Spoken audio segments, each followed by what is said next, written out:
Kecelakaan truk di Pakistan seringkali terjadi karena usia kendaraan maupun muatan yang overload. Pria berbaju coklat ini baru saja mengevakuasi as depan truk dari lokasi kecelakaan di dekat bengkelnya. Dudukan knuckle pin hancur, cuma bongkah dikit, masih bisa diakali. Begitulah kira-kira pemikiran mekanik Pakistan. Dudukan knuckle pin bekas dari pasien sebelumnya dimanfaatkan untuk dijadikan kanibal. Pin yang masih menancap harus dievakuasi terlebih dahulu. Gerinda amplas digunakan untuk menghaluskan serta menghilangkan serpihan pin yang membuatnya gancet. Mesin pres hidraulik bertekanan hingga 25 ton digunakan untuk memaksa pin keluar. Terlihat pin mengunci dengan sangat kuat. Bahkan permukaan seng sampai bergetar hebat karena gesekan yang terjadi. Gergaji besi elektrik digunakan untuk memotong as dengan lokasi potong yang sudah ditentukan. Kali ini mereka tidak menggunakan skill 1 untuk memotongnya karena bentuk potongan dari mesin jauh lebih rapi dan presisi.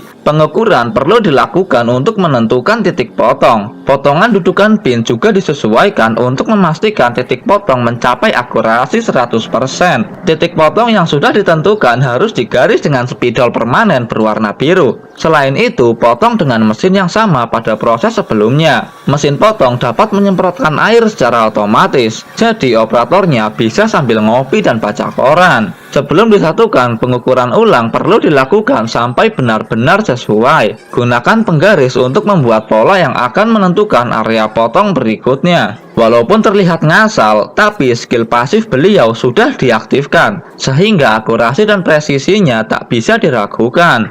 Tentukan juga area potong pada as roda. Kedua area potong ini harus sama, perbedaan 1 mili saja bisa menimbulkan perpecahan. Mesin potong langsung melancarkan serangannya ke area yang sudah ditandai. Skill 1 dengan High Magical Penetrasi juga digunakan untuk mengikis lawan. Dengan skill 2, lawan tak bisa bertahan lama. Jadi ini akan jauh menghemat waktu mekanik Pakistan. Bekas skill 2 yang berantakan kemudian dirapikan dengan gerinda amplas sampai kinclong. Semua sisi harus dipastikan rapi dan tidak bergelombang. Rapikan juga permukaan pada kanibalan dudukan pin. Water pass digunakan untuk memastikan posisi as rata 100% sebelum melanjutkan ke tahap selanjutnya. Setelah posisi as rata 100%, kemudian pasangkan kanibalan dudukan pin. Ukur juga kemiringannya dengan water pass. Setelah rata, gunakan skill 2 sedikit saja untuk mengunci pergerakan lawan. Proses pengukuran harus selalu dilakukan pada setiap tahap pengerjaan. Ini untuk menjamin kualitas yang dihasilkan. As roda yang tidak rata juga akan berakibat fatal jika dipaksakan untuk dipasang pada kendaraan. Area potong yang dibuat sebelumnya digunakan agar proses pengelasan dapat menjangkau bagian dalam as. Metode seperti ini mampu membuat sambungan as memiliki kekuatan yang sama seperti as aslinya, seolah tak pernah terjadi kerusakan. Mengelas sambungan as juga tak bisa dilakukan sembarangan. Proses ini harus dilakukan secara bertahap, layer demi layer, sampai las-lasan menutupi semua permukaan hingga rata. Setelah itu, gunakan gerinda amplas untuk merapikan permukaan las. Hasilnya tak perlu diragukan, benar-benar kinclong seperti baru. Proses akhir adalah mengukur semua aspek untuk memastikan as yang diperbaiki tidak bermasalah.